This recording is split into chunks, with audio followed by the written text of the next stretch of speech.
Well, Rosevere is inspired by the Isles of Scilly, which is where I live, and it's an archipelago 28 miles into the Atlantic Ocean off the coast of the UK. So Rosevere and the surrounding islands are very much inspired by places that exist in our world. And basically, Rosevere and the other islands, Penscalo, Penrith, if you dialed our time back to kind of 1800, it, there would be a lot of similarities there in the way that they lived. Maybe they wouldn't be wrecking ships, but they certainly would have been smuggling. And also there would have been pilot gigs, which is what you'll find in Shadow and Tide. Like they row a gig out to out of the shore to go and help some people. So I really picked up on real life details to kind of weave a tapestry of this like magical world.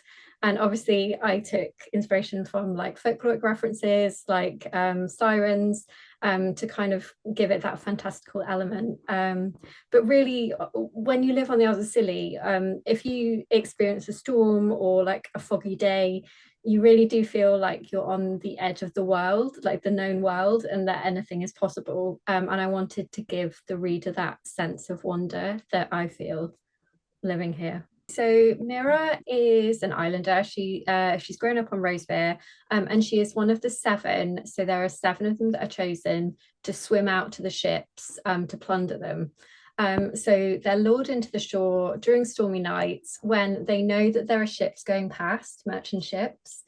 And they put out beacons to show that, like, you know, if, when you have like lighthouses and they show where like rocks are, so they give like confusing signals to the passing ships so that they wreck basically on all of their like rows of rocks that surround the Fortunate Isles. I call them, I think, teeth in the gums of the ocean in Compass and Blade.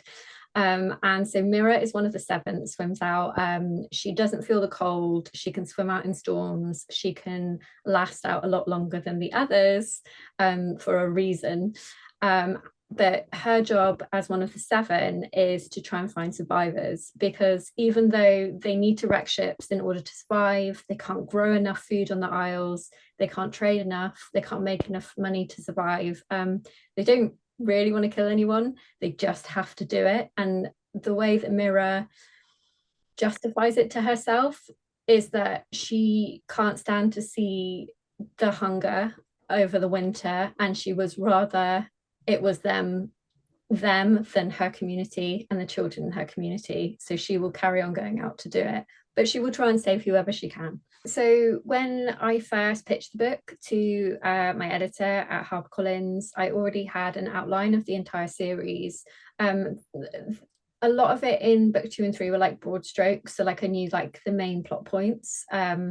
But there was some elements that I definitely wove in. I brought in 2 points of view because I wanted to expand the world and expand the reader's understanding of it in book 2 and book 3. So book 2, Shadow and Tide, it picks up when Mira is back on Rosevere and she's having nightmares. And when she wakes up, she realizes it's not a nightmare because the Watch have come to burn their homes.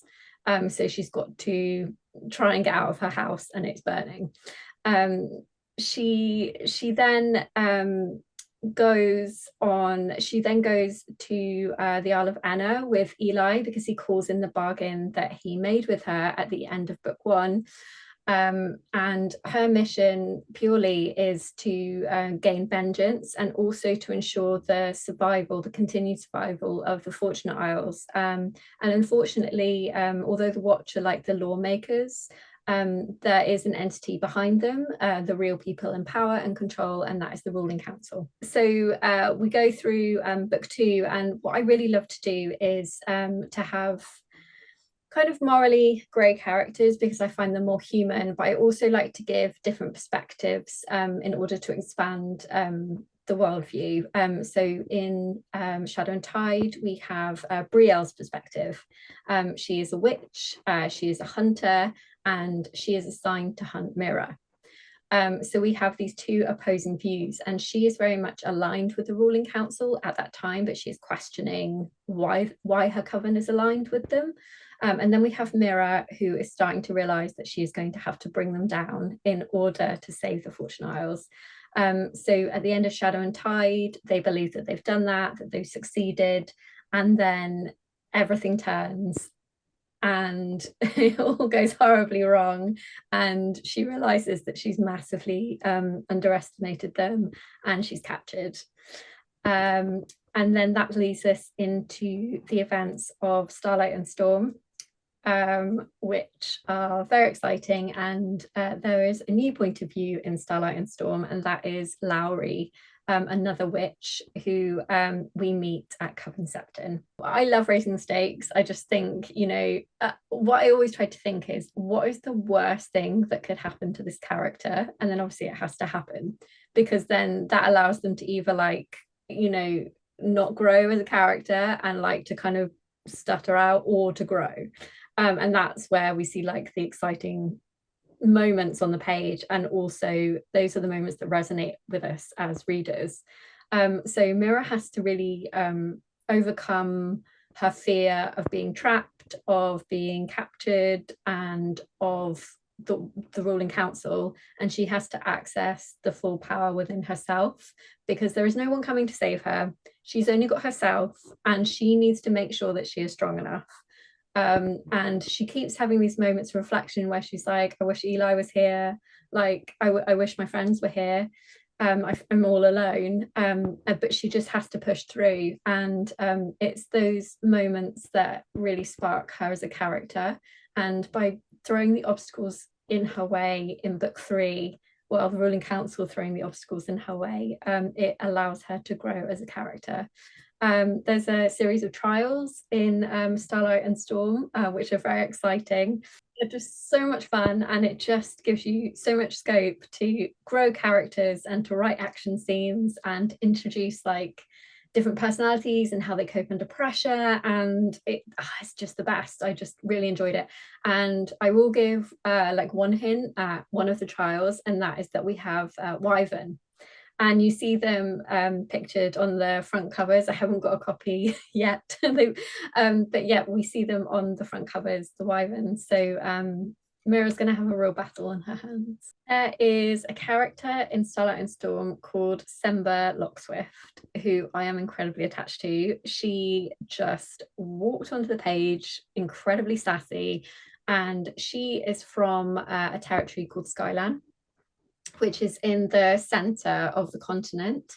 And she is a real product of Skyland, because you can just imagine all these territories surrounding them, and they're having to sustain their borders.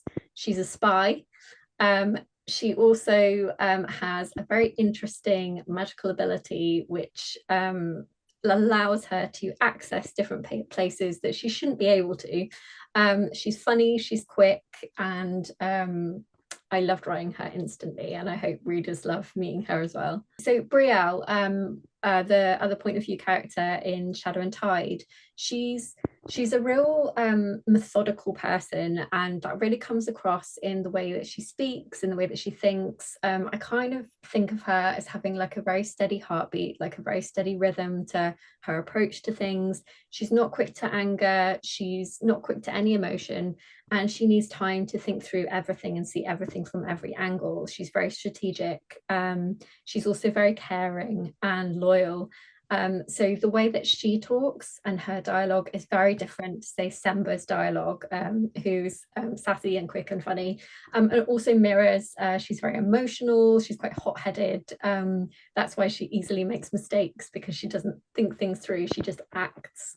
And that really comes across in the dialogue, in the different ways that they interact with each other. And that was a lot of fun, because I can imagine all of these characters as real people in my head. So it's always fun getting them together in a room. Well, I see every scene like a film, so it's almost like I'm just describing what I'm seeing, what I'm hearing, what I can smell, what I can sense. I'm describing that on the page. And my first drafts are actually very lean, so I will just describe almost the bare bones of what I can see, what they're saying. If one of them like turns one way, or I don't know, like what their eye color is, like what they can touch if they like place their hands on like a table or like on the glass and how cold it is. It will be the bare bones. And then as I read it through and as I get edits, I'll work out how much more to put in, because I think it's really good for readers to be able to fill in some of the gaps themselves, because if you put in too much description and exposition, it just bogs down the pacing. And I want a reader to be able to kind of experience that kind of filmic nature of the books alongside me.